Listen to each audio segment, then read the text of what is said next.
Ladies and gentlemen, let's begin with a number. Actually, let's begin with several 7 zeros. 0 cars and 17 private jets. Yes, you heard that correctly. There exists a king, a real modern-day monarch, who owns a fleet so vast it puts most luxury dealerships and aviation companies to shame.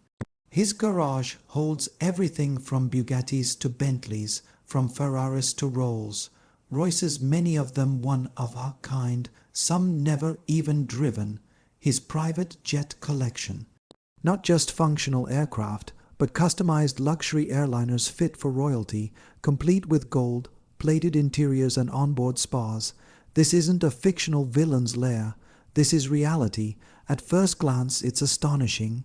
It dazzles. It almost feels like a fairy tale or maybe a Bond film. But once the initial shock wears off, what are we really looking at here? What does this level of wealth say about power in the 21st century? Extreme wealth, and by extreme, I mean multi-generational, nearly incomprehensible levels of fortune, gives people access to more than just possessions. It creates a kind of bubble, a world where the rules don't apply, where money is no longer a resource but a force. It's not just about cars or jets, those are symptoms. It's about what that wealth represents: control, insulation, and unchecked influence. Because when you have enough wealth to buy a new hypercar every single day for 19 years straight and still not run out, the conversation moves far beyond materialism. We're now talking about a different reality. One where money doesn't just buy comfort, it buys distance, distance from struggle, distance from accountability, distance from the world that the rest of us live in. Let's pause here and be clear. This speech isn't an attack on wealth, nor is it a condemnation of success. Luxury, in and of itself, is not a crime. Many people earn their fortunes through innovation, hard work, and risk.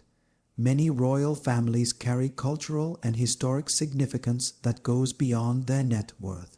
But there's a difference between having wealth and being consumed by the optics of opulence. This king and others like him don't just own things. They collect symbols, symbols of power, of prestige, of ultimate dominance over the material world. A gold-plated Maybach isn't just transportation, it's a signal. A private 747 isn't just a jet, it's a throne in the sky. It tells the world, I can, and because I can, I will. But the real question we need to ask is, what happens when wealth becomes so vast that it disconnects you from reality? That's when wealth shifts from being a tool to being a fortress. With this kind of power, accountability becomes negotiable.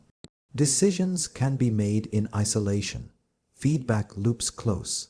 The world starts to revolve around yes, men, and curated realities. And when that happens, when no one can tell you no, when your environment is entirely shaped by your wealth, the gap between perception and consequence widens dangerously. But it's not all doom and gold-plated gloom, because this moment right now is also an opportunity to reflect on how power is used and to redefine what true prestige should look like in our time. Imagine this. What if 7,000 cars were 7,000 scholarships? What if 17 jets turned into 17 hospitals? What if royalty became more than pageantry and wealth became more than indulgence? The power of extreme wealth, at its best, is the power to create lasting change, to elevate not just one person's image, but entire communities.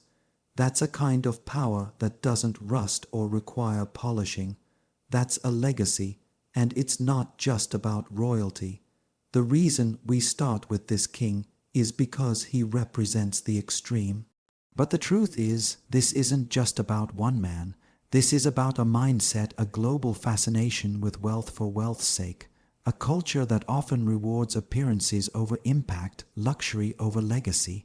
So what should we take from this jaw-dropping display of riches? Should we envy it, criticize it? Maybe. But more importantly, we should understand it so we can challenge it, rethink it, and reimagine a world where wealth isn't measured in the number of zeros behind your name or the vehicles in your garage, but in the number of lives you touch. Because the power of extreme wealth isn't just in what you can own, it's in what you can do with it, and that is where the true story begins. Now, let's look a little deeper, because this isn't just about possession, it's about presentation. And that brings us to the fine but crucial line between symbolism and excess. You see, throughout history, kings and rulers have always used symbols, thrones, crowns, scepters, royal robes to project authority and divine right. In many cultures, these symbols were not simply decorative. They were essential to maintaining legitimacy. Power had to be seen to be believed. Wealth had to be displayed in ways that reminded people, this is not just a man, this is a monarch. Fast forward to today, and the symbols have changed, but the message hasn't. The golden thrones of the past have become gold-wrapped Lamborghinis. The royal courts have become private hangars filled with luxury aircraft. Where once a bejeweled crown signified dominion, now it's a $3 million watch or a personal Boeing 747. But here's the critical question. Are these symbols still serving a purpose, or have they become empty excess? In many monarchies and elite circles, displays of wealth are still deeply tied to tradition and national identity. The king's fleet, for example, may not be intended solely for personal indulgence. Some might argue it serves as a beacon of pride, a showcase of the nation's prosperity. In this context, the opulence becomes a sort of public theater, a visual declaration that our country has arrived. There's truth in that. In some cultures, visible wealth equals strength. It says to allies and adversaries alike, we are powerful, we are stable, we are untouchable. Symbolism still holds tremendous power, not just to elevate a leader, but to inspire or intimidate. But symbolism has a limit, and it's reached when the display no longer reflects purpose but ego, when the gold isn't about representing your people but outshining them. Let me be clear, there's a difference between symbolic power and performative excess. Symbolic power is meaningful. It respects tradition, represents unity, and often reminds the people of their shared identity and history. Excess, on the other hand, is hollow. It's indulgent. It's the point at which wealth becomes spectacle, not leadership. When a king buys his 300th luxury car not to drive, not to gift, not to commemorate, but simply to collect, we must ask, who is this for? What message does that send to the citizens struggling to find clean drinking water or basic medical care? It's in that moment when the balance tips that symbolism becomes disconnection. And let's not pretend this is only about monarchs. In today's influencer economy, corporate CEO, celebrities, and even politicians play this same game. Private islands, superyachts, fleets of luxury vehicles, these are the new symbols, the new stage props. And behind them, the same question lingers. Is this expression or excess? Is it purpose, driven or performative? The tragedy is not the wealth itself, it's when the symbolism loses all relationship to responsibility. We need to reframe what true status looks like. Because if the point of a $10 million jet is just to show that you can afford it, then it says nothing about your leadership. If the point of your 100th supercar is to impress your peers or your followers, then the symbol is no longer working in service of your people, it's working against them. It's no longer inspiring, it's alienating. Now, contrast that with symbolic gestures that do matter. The leader who forgoes extravagance to stand with their people during crisis, that's a symbol. The billionaire who wears the same clothes daily and donates 99% of their wealth, that's a symbol. The monarch who builds libraries instead of palaces, hospitals instead of helipads, those are the symbols that speak louder than gold ever could. Because symbols only have power when they are rooted in meaning. Without meaning, they're just noise. So how do we as a global community, as citizens, as leaders, as people redefine the line between symbolism and excess? We start by asking, what does this say about who we are? Not just what we have, but what we value. If the greatest symbols of leadership today are fleets of luxury vehicles and floating mansions on the sea, then we are telling future generations that leadership is about wealth, not wisdom. Possession, not purpose. Status, not service. And that message, if left unchecked, will ripple outward, because symbols shape culture. Culture shapes belief, and belief shapes behavior. If we keep celebrating excess, we'll keep producing more of it at the cost of empathy, community, and responsibility. So let us challenge our modern symbols. Let us strip away the gold plating and ask, what are we really trying to represent? A fleet of 700 cars might impress, but one car used to deliver medicine to remote villages that inspires. 17 private jets might raise eyebrows, but one used to fly medical teams into disaster zones. That builds legacy. Symbolism is powerful, but only if it's rooted in meaning.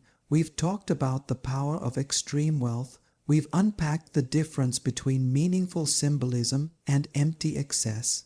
But now, let's talk about something often ignored in glamorous headlines and viral videos, the cost. Because luxury, real, unfiltered, no limits luxury doesn't come cheap. And I'm not just talking about price tags.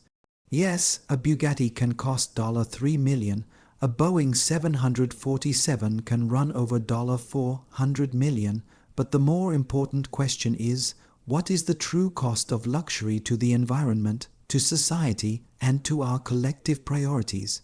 Let's start with the obvious, the environmental cost. One private jet emits on average 10 to 20 times more carbon per passenger than a commercial flight. That's per hour.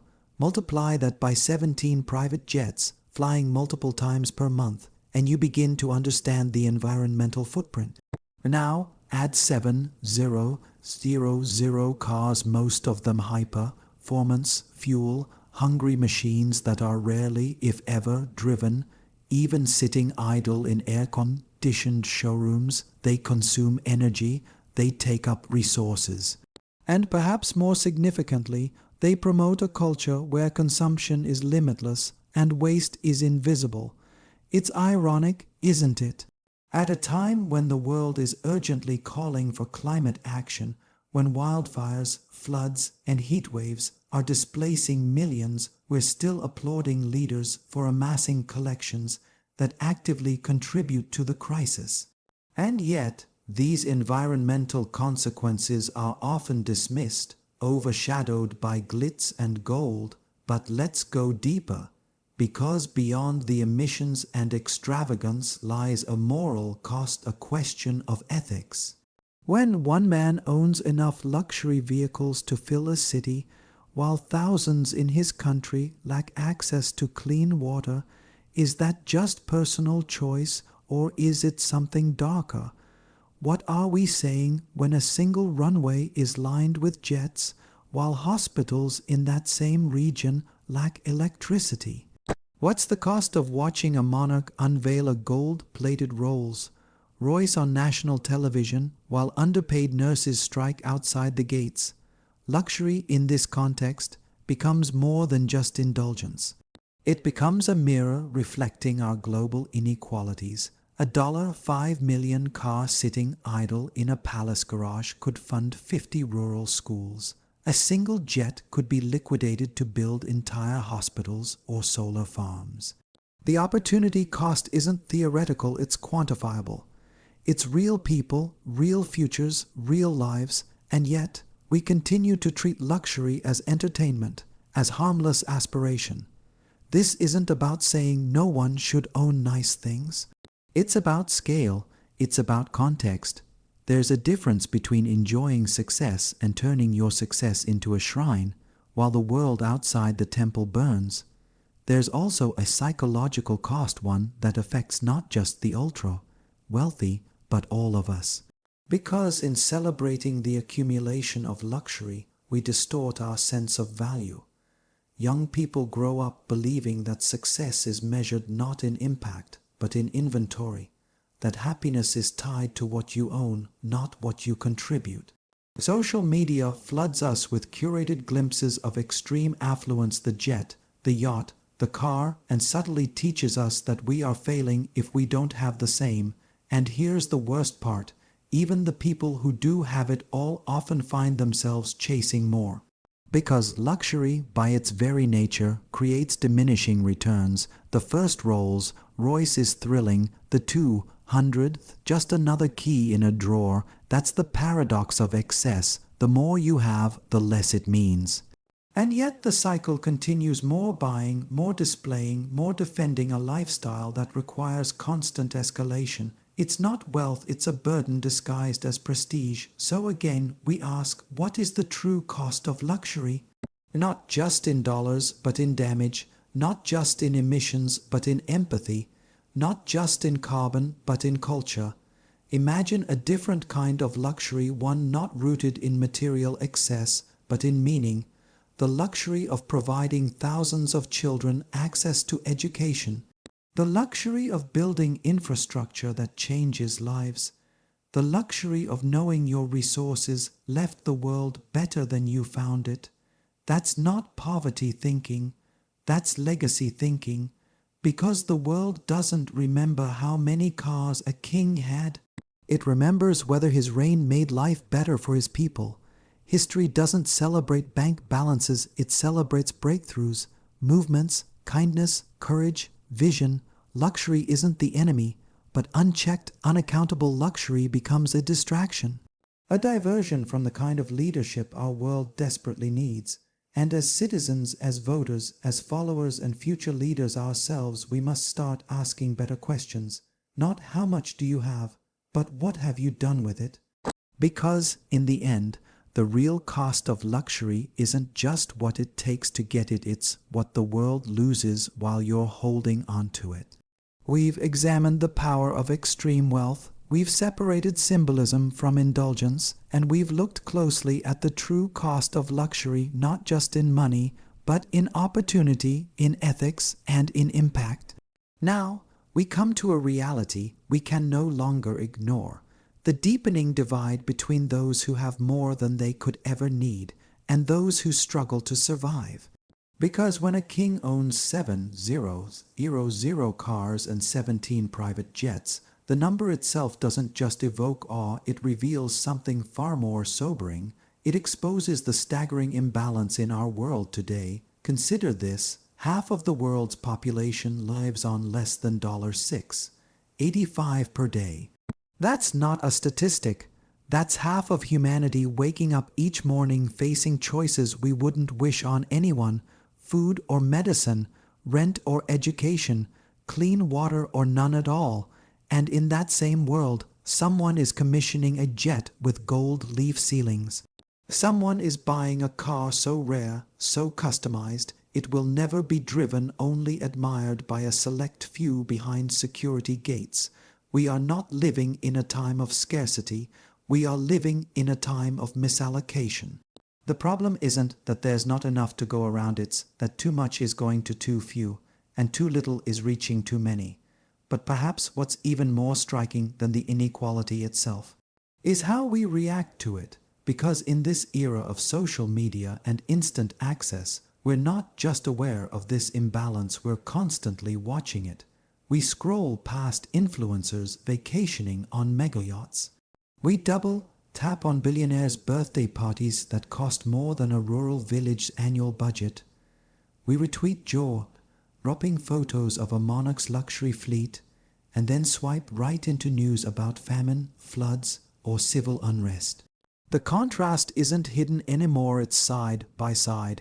And with that visibility comes a unique kind of tension, a mix of fascination and frustration, admiration and anger. It's important to understand this tension, because public perception today is more powerful than ever. In a hyper-connected world, luxury doesn't just exist in private anymore. It's shared, streamed, and scrutinized. That jet isn't just flying, it's trending. That $5 million watch isn't just ticking, it's being dissected in comment sections across the globe. And increasingly, people are asking, how is this okay? The answer is, it's not. At least not anymore. There was a time when the gap between rich and poor felt distant geographically, emotionally, even politically. But today, inequality is visible in real time. It's no longer hidden behind castle walls. It's live-streamed from the tarmac, and this visibility is changing the way people think about leadership, about fairness, and about justice. A young student in rural India or Central Africa or the Bronx can now see in vivid detail how some live with unimaginable abundance. And while that can sometimes be a source of inspiration, more often it leads to disillusionment, to resentment, to a belief that the system is broken, and maybe it is, because when those in power hoard wealth without redistributing opportunity, when luxury is prioritized over public welfare, when leaders present abundance as identity rather than responsibility, trust begins to erode, and when trust erodes, so does stability. Inequality, unchecked, becomes more than an economic issue. It becomes a social fault line. It fuels division. It polarizes. It creates the conditions where extremism can grow, where cooperation breaks down, and where systems once thought unshakable begin to fracture. But, and this is important, inequality doesn't automatically lead to instability. Indifference does, when leaders ignore the perception of excess, when they fail to recognize how their choices look from the ground level. When they continue to live in palaces while their people suffer in silence, that's when inequality metastasizes into outrage. So, what does this mean for the kings, the billionaires, the influencers, and even the rest of us? It means this: perception matters. If wealth is to have a place in a just world, then those who possess it must understand the story it tells. They must ask not just, do I have the right to own this, but what does it say about me, about my leadership, about my values when I do? Because in today's world, power is no longer just inherited or earned, it's judged, scrutinized, and in many cases rejected if it appears tone deaf, arrogant, or wasteful. The public doesn't just want leaders who are rich, they want leaders who are responsible, who are transparent, who understand the difference between celebration and exploitation, who realize that real influence doesn't come from how much you accumulate, but from how wisely and generously you use what you have. Ultimately, public perception is a mirror. It reflects not just what you own, but what you represent, and in a world that is watching, always watching, what you represent matters more than ever. So let this moment be a turning point. Let the image of the king with his 0 cars and 17 jets not just be a headline but a question mark, a challenge, a catalyst, because the way we view power, wealth, and leadership today will shape the kind of world we live in tomorrow. By now, we've seen the full picture. We've talked about the raw power of extreme wealth, how it can insulate, elevate, and disconnect. We've questioned the blurred line between symbolism and excess. We've revealed the hidden costs of luxury, environmental, moral, and psychological. And we've examined how global inequality, now fully visible in our digital age, is reshaping public perception and testing our collective patience. So the question becomes, what now? What should a king or anyone in a position of immense wealth and influence strive to be in this new world? What should leadership actually look like in an era where status is no longer enough, and indulgence is increasingly tone-deaf? The answer begins with a shift in how we define greatness and how we measure legacy. Because history doesn't remember those who simply owned the most, it remembers those who did the most. It remembers the leaders who took power and turned it into progress. The monarchs who modernized their nations, the innovators who used their fortunes to solve global problems, the philanthropists who recognized that true immortality doesn't come from luxury goods, but from lasting good. We need to start asking a bold and honest question. What is all this wealth for? Not just what it can buy, but what it can build. Not how it can elevate one person's status, but how it can uplift millions. That's the true test of leadership. Not what you hold, but what you release. Not what you show off, but what you share. Not how many jets line your runway, but how many lives are better because you were in power. Leadership, in its highest form, is service, and wealth, when guided by wisdom, becomes one of the most powerful tools for service the world has ever known. Let's imagine for a moment a different kind of king. Not one who hoards symbols of power, but one who repurposes power, who sells off half his car collection and uses the proceeds to fund cancer research, who transforms his private fleet into mobile clinics and emergency response units, who builds technology incubators for youth instead of luxury lounges for his guests. This kind of leader doesn't lose respect, he multiplies it, because influence isn't diminished when shared, it grows. This is not a fantasy. Around the world, we've already seen examples of ultra-wealthy individuals and leaders who have committed to giving away the majority of their fortune, who fund schools, protect rainforests, fight pandemics, and rebuild cities. And they are not forgotten. They are admired, respected, and most importantly, emulated, because legacy is contagious.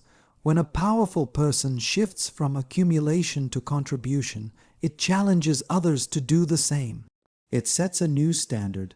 Think about it. In 50 years, will anyone truly care how many private jets a king owned? Will anyone write history books about the number of rare cars in a palace garage? Probably not. But they will remember if that king led a movement that ended hunger in his country, or eradicated illiteracy, or stood up for human rights, or funded clean energy solutions that saved millions of lives. That is leadership worth remembering.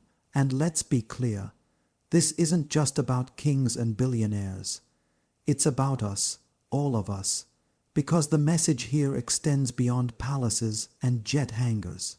It applies to anyone who has a platform, a voice, or the means to create change, whether you're leading a country, a company, a classroom, or even a conversation.